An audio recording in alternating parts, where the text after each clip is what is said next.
എല്ലാവർക്കും നമസ്കാരം. മറ്റൊരു വീഡിയോയിലേക്ക് സ്വാഗതം. ഇന്നത്തെ വീഡിയോയിൽ നമ്മളൊരു ലൈവ് ട്രേഡാണ് നമ്മളിവിടെ ചെയ്യാൻ ഉദ്ദേശിക്കുന്നത്.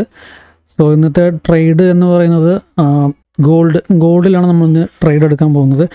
ഓക്കെ, ഞാനിവിടെ എൻ്റെ പേഴ്സണൽ അക്കൗണ്ടിൽ തന്നെയാണ് ഇട്ടിരിക്കുന്നത്. സോ നമ്മൾ ഒരു ചെറിയ അക്കൗണ്ട്, അതായത് മിനിമം ക്യാപിറ്റൽ എന്ന രീതിയിൽ ഒരു $10 വെച്ച് എങ്ങനെ ഒരു അക്കൗണ്ട് ഗ്രോ ചെയ്യാം, ഓക്കെ, അതിനെക്കുറിച്ചാണ് നമ്മൾ ഇന്നത്തെ വീഡിയോയിൽ നോക്കാൻ പോകുന്നത്. ആൻഡ് ഞാനിവിടെ ഒരു 1000 റുപ്പീസാണ് ഇട്ടിരിക്കുന്നത്.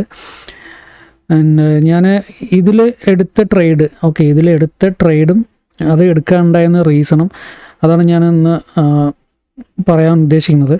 ആൻഡ് ഞാൻ ഇത് ഏകദേശം മോർണിംഗ് ഒരു 5:30 ആ ഒരു ടൈമിലാണ് ഞാൻ ഈ ഒരു ട്രേഡ് ഞാൻ പ്ലേസ് ചെയ്യുന്നത്, ഇന്ന് മോർണിംഗ് 5:30. ഓക്കെ, ആൻഡ് അപ്പോൾ $10 നമ്മൾ തുടങ്ങുന്ന ഒരു അക്കൗണ്ടിനെ എങ്ങനെ നമ്മൾ ചെറിയ പ്രോഫിറ്റ് എന്ന രീതിയിൽ കൊണ്ടുപോയി അതിന് നല്ലൊരു ക്യാപിറ്റലാക്കി മാറ്റാം, അതിനെക്കുറിച്ചുള്ള ഒരു ആദ്യത്തെ വീഡിയോ സീരീസാണത്. ഓക്കെ, ഞാൻ മാക്സിമം ഗോൾഡ് മാത്രമേ ഞാൻ നോക്കാറുള്ളൂ കൂടുതലും. ഓക്കെ, കാരണം നമ്മൾ 3-4 കറൻസി പെയർ നോക്കണേക്കാളും നല്ലത് ഒരു ഇൻസ്ട്രുമെൻ്റ് മാത്രം നോക്കി അതിൽ മാത്രം ട്രേഡ് ചെയ്യാവുന്നൊരു കോൺസെപ്റ്റിലാണ് ഞാൻ നോക്കുന്നത്. ആൻഡ് ഇതിൽ ഞാൻ ട്രേഡ് എടുക്കാനുണ്ടായ റീസൺ, ഞാൻ സാധാരണ ട്രേഡ് എടുക്കുന്നതിന് മുമ്പ് തന്നെ നമ്മൾ ഓരോ മാർക്കറ്റിലെ ഓരോ സെഷൻസ് നമ്മൾ മാർക്ക് ചെയ്ത് വെക്കും, ഓരോ സെക്ഷൻ്റെ ഹൈയും ലോയും. ഇപ്പോൾ ടോക്കിയോ മാർക്കറ്റാണ് 5:30 സ്റ്റാർട്ട് ചെയ്യുന്നുണ്ടെങ്കിൽ അതിന് മുമ്പുള്ള സിഡ്നി സെക്ഷൻ്റെ ഹൈയും ലോയും മാർക്ക് ചെയ്യും. അതുപോലെ ന്യൂയോർക്ക് പ്രീവിയസ്ലി ഉണ്ടായിരുന്ന ന്യൂയോർക്ക് സെക്ഷൻ്റെ ഹൈയും ലോയും മാർക്ക് ചെയ്യും. അങ്ങനെ എല്ലാ സെക്ഷൻസും നമ്മൾ ഹൈയും ലോയും മാർക്ക് ചെയ്ത് വെച്ചിട്ടാണ് നമ്മളിവിടെ ട്രേഡ് എടുക്കുന്നത്. പിന്നെ പ്യൂറായിട്ടുള്ള ICT കോൺസെപ്റ്റ് പ്രകാരമുള്ള ഒരു ട്രേഡിംഗ് സെറ്റപ്പാണ് നമ്മളിവിടെ നോക്കുന്നത്.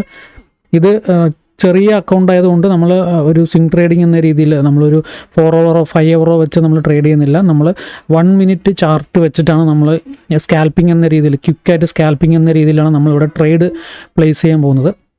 ഓക്കെ, ഞാനിപ്പോൾ ഇവിടെ എടുത്ത ട്രേഡ് ഞാൻ ഓൾറെഡി ട്രേഡ് പ്ലേസ് ചെയ്തിട്ടുണ്ട്. ഞാൻ ഇവിടെ എടുത്ത ട്രേഡ് എന്തുകൊണ്ടാണ് ആ ട്രേഡ് എടുത്തത്, അതിൻ്റെ ഇതിൽ എനിക്ക് എത്ര പ്രോഫിറ്റ് അല്ലെങ്കിൽ ലോസ് എത്ര കിട്ടി എന്നുള്ളതിനെ കുറിച്ചുള്ള വീഡിയോ ആണ് നമ്മൾ ഇപ്പോൾ പറയാൻ പോകുന്നത്. ഓക്കെ, അത് നിങ്ങൾക്ക് നോക്കിയാൽ മനസ്സിലാവും, ഓൾമോസ്റ്റ് ഒരു $2 മുകളിൽ നമുക്കിപ്പോൾ ലോസ് കാണുന്നുണ്ട്. കാരണം ടോക്കിയോ മാർക്കറ്റ് ഓപ്പൺ ചെയ്ത സമയത്ത് ഈ ഒരു ഭാഗത്ത് നിന്നാണ് ഞാൻ ട്രേഡ് പ്ലേസ് ചെയ്തത്. ഓക്കെ, ഈ ഒരു ഭാഗത്ത് നിന്നാണ് ട്രേഡ് പ്ലേസ് ചെയ്തത്. പക്ഷേ ട്രേഡ് പ്ലേസ് ചെയ്ത് കഴിഞ്ഞ ശേഷമാണ് ആ ഒരു ട്രേഡ് നേരെ ഓപ്പോസിറ്റ് ഡയറക്ഷനിലേക്ക് പോയത്. ഞാൻ ന്യൂയോർക്ക് മാർക്കറ്റ് സിഡ്നി മാർക്കറ്റ് അതിൻ്റെ ന്യൂയോർക്ക് മാർക്കറ്റിൻ്റെ ഹൈ വന്നിട്ട് സിഡ്നി മാർക്കറ്റ് എടുത്തിട്ടാണ് താഴേക്ക് ഇറങ്ങിയിട്ടുണ്ടായിരുന്നത്. സോ ടോക്കിയോ മാർക്കറ്റ് ഓപ്പൺ ചെയ്യുന്ന സമയത്ത് അതൊരു ഓർഡർ ബ്ലോക്കിൽ തന്നെയായിരുന്നു. ഓക്കെ, ഒരു സ്വീറ്റ് സ്പോട്ട് എന്ന രീതിയിലുള്ള ആ ഒരു OBയിൽ വന്ന് നിൽക്കുകയായിരുന്നു. 5 minute ഓർഡർ ബ്ലോക്ക് തന്നെയായിരുന്നു ആ ഒരു സംഭവം എന്ന് പറയുന്നത്. ആൻഡ് ആ ഒരു എൻട്രി ഇട്ട ശേഷം മാർക്കറ്റ് ഒരു ബുള്ളിഷ് ഓർഡർ ബ്ലോക്ക് അവിടെ ഫോം ചെയ്തിട്ട് മാർക്കറ്റ് മുകളിലേക്കാണ് പോയത്. സോ ടോക്കിയോ മാർക്കറ്റ് പിന്നെ നേരെ പോയത് വന്നിട്ട് സിഡ്നി മാർക്കറ്റിൻ്റെ ഹൈ ടേക്ക് ചെയ്തിട്ട് അവിടെ നിന്നാണ് ഇറങ്ങിയിരിക്കുന്നത്. സോ ഡെഫിനറ്റ്ലി അവിടെ നിന്ന് മാർക്കറ്റ് ഒരു ബിയറിഷ് ഓർഡർ ബ്ലോക്ക് ഇവിടെ ഈ ഒരു ബിയറിഷ് ഓർഡർ ബ്ലോക്ക് വരാതെ മാർക്കറ്റ് മുകളിൽ പോയിട്ടുണ്ടായിരുന്നെങ്കിൽ ഞാൻ എൻ്റെ സ്റ്റോപ്പ് ലോസ് ഹിറ്റായിട്ടുണ്ടാകും. ഏകദേശം ഒരു $8 അടുത്ത് എനിക്ക് ലോസ് വന്നിട്ടുണ്ടാവും. ഓക്കെ, അവിടെ നിന്ന് ഞാൻ വീണ്ടും 1:1 എന്ന രീതിയിൽ ഞാൻ ഈ ഒരു ട്രേഡിന് വേണ്ടി ഈ ഒരു ട്രേഡിൻ്റെ ഈ ഒരു സ്വിംഗ് ലോ എടുക്കാൻ വേണ്ടിയിട്ട്, കാരണം ഞാൻ ഇവിടെ നിന്നാണ് ട്രേഡ് എടുത്തിട്ടുണ്ടായിരുന്നത്. അപ്പോൾ ഈ ഒരു ട്രേഡിൻ്റെ ആദ്യത്തെ സ്വിംഗ് അപ്പോൾ എൻ്റെ ഒരു ഫസ്റ്റ് ടാർഗറ്റ് എന്ന രീതിയിൽ ഞാൻ അവിടെ മാർക്ക് ചെയ്ത് വെച്ചിട്ടുണ്ടായിരുന്നു. അത് എത്തുന്നവരെ ഞാൻ വെയിറ്റ് ചെയ്തു. ഓക്കെ, ആൻഡ് പൊതുവേ നമ്മൾ ടോക്കിയോ മാർക്കറ്റിനെ കുറിച്ച് പറയുകയാണെങ്കിൽ ടോക്കിയോ മാർക്കറ്റ് സിഡ്നിയുടെ ലോയോ ഹൈയോ കൂടുതലായിട്ടും അത് ടച്ച് ചെയ്തിട്ട് അവിടെ നിന്ന് ഓപ്പോസിറ്റ് ഡയറക്ഷനിലേക്ക് മൂവ് ആവാനുള്ള ഒരു പോസിബിലിറ്റി ഉണ്ടായിരുന്നു. പക്ഷെ ഞാൻ അത് ശ്രദ്ധിച്ചിട്ടുണ്ടായിരുന്നില്ല. അപ്പോൾ അത് എൻ്റെ റിസ്ക് എന്ന് പറഞ്ഞാൽ 1:1 റിസ്ക് റിവാർഡായിരുന്നു. ഇപ്പോൾ $10 ഏകദേശം $10 തന്നെ പോകുന്ന ആ ഒരു രീതിയിലുള്ള ഒരു റിസ്ക് തന്നെയാണ് ഞാൻ ഇവിടെ ഇട്ടത്. അപ്പോൾ നിങ്ങൾ സാധാരണ രീതിയിൽ അങ്ങനെ ഒരിക്കലും ഇടരുത്. നമുക്ക് ആ ഒരു ഹൈയോ ലോയോ ടേക്ക് ചെയ്ത ശേഷം വരുന്ന ഒരു ഓർഡർ ബ്ലോക്കിലേക്ക് എൻട്രി എടുക്കുന്നതായിരിക്കും കുറച്ചും കൂടി ബെറ്റർ. ഇത് 1 minute ഒരു ചാർട്ടാണ്. ആൻഡ് നമുക്ക് ഇപ്പോൾ ഓർഡർ ബ്ലോക്കിൽ ക്രിയേറ്റ് ചെയ്ത് തിരിച്ച് ആ ഒരു ഓർഡർ ബ്ലോക്ക് റീടെസ്റ്റ് ചെയ്താൽ മാത്രം എൻട്രി എടുത്താൽ നമുക്ക് സ്റ്റോപ്പ് ലോസ് എന്ന് പറഞ്ഞ് തൊട്ട് ആ OBൻ്റെ മുകളിൽ വെച്ചാൽ മതി. അല്ലാത്ത പക്ഷം ഈ ഞാനിപ്പോൾ വെച്ച പോലെ അത്രയും ഹ്യൂജ് ആയിട്ടുള്ള ഒരു റിസ്ക് എടുത്ത് നമുക്ക് ഒരു $100 ക്യാപിറ്റലൊക്കെ ഉണ്ടെന്നുണ്ടെങ്കിൽ ഇത്രയും ഹൈ റിസ്ക് എടുക്കാം. പക്ഷേ ചെറിയൊരു ക്യാപിറ്റലിന് ഇപ്പോൾ ആദ്യത്തെ ഒരു ഫസ്റ്റ് ഡേ എന്ന രീതിയിൽ നമ്മളിവിടെ $10 വെച്ച് സ്റ്റാർട്ട് ചെയ്തിരിക്കുന്നു. സോ ആ ഒരു ഇതിൽ നമ്മൾ ഹൈ റിസ്ക് എടുക്കാതിരിക്കുക. പക്ഷേ എനിക്കൊരു ഉറപ്പുണ്ടായിരുന്നു, കാരണം ഒന്നില്ലെങ്കിൽ ലോ അല്ലെങ്കിൽ ഹൈ ടേക്ക് ചെയ്തിട്ട് ഓപ്പോസിറ്റ് ഡയറക്ഷനിലേക്ക് ടോക്കിയോ മാർക്കറ്റ് വരും നല്ലൊരു ഉറപ്പുണ്ടായിരുന്നു. അങ്ങനത്തെ കേസാണ് ഭൂരിഭാഗം കണ്ടിരിക്കുന്നത്. അല്ലാന്നുണ്ടെങ്കിൽ ഇവിടെ നിന്ന് ഈ ടോക്കിയോ മാർക്കറ്റ് എന്താ പറയുക, ഓപ്പൺ ആവുന്നതിൻ്റെ ഒരു അരമണിക്കൂർ മുമ്പ് നല്ലൊരു മൂവ്മെൻറ്റ് ഉണ്ടാവും. ആ ഒരു സിഗ്നി മാർക്കറ്റിൻ്റെ ഒരു ഹൈയോ ലോയോ വീണ്ടും അവിടെ പോയി റീടെസ്റ്റ് ചെയ്യാൻ വേണ്ടിയിട്ടുള്ള ഒരു മൂവ്മെൻറ്റ്, ഒരു ക്വിക്കായിട്ടുള്ളൊരു മൂവ്മെൻറ്റ് ഉണ്ടാവും. പക്ഷെ അത് അവിടെ ഉണ്ടായില്ല.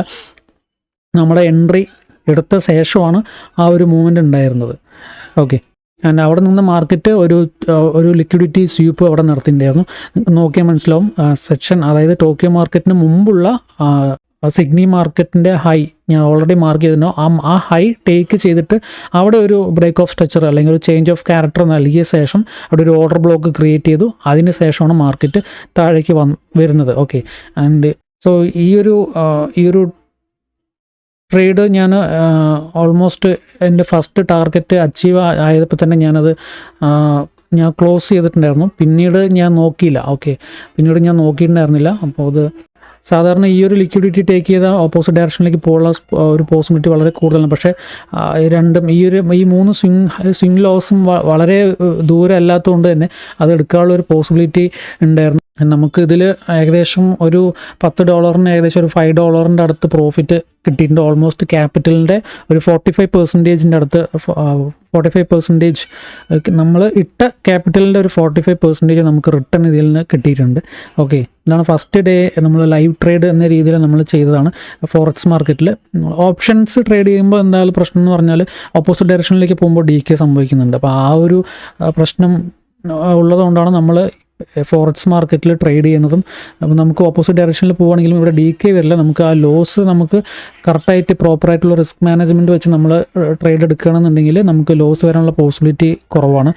ഓക്കെ, എൻ്റെ സ്റ്റോപ്പ് ലോസ് ഇതിൻ്റെ മുകളിലാണ് വെച്ചിട്ടുണ്ടായിരുന്നത്. ഈ ഒരു സെഷൻ ഹൈയുടെ തൊട്ട് മുകളിൽ തന്നെയാണ് വെച്ചിട്ടുണ്ടായിരുന്നത്.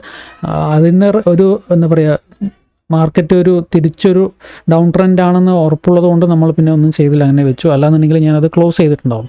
ഓക്കെ, ഓൾമോസ്റ്റ് ഒരു $8 അടുത്ത് എനിക്ക് ലോസ് കാണിച്ച സമയമായിരുന്നു ആ ഒരു ടൈം എന്ന് പറയുന്നത്. എൻ്റെ എൻട്രിയിൽ നിന്നും നേരെ ഓപ്പോസിറ്റ് ഡയറക്ഷനിലേക്കാണ് പോയത്.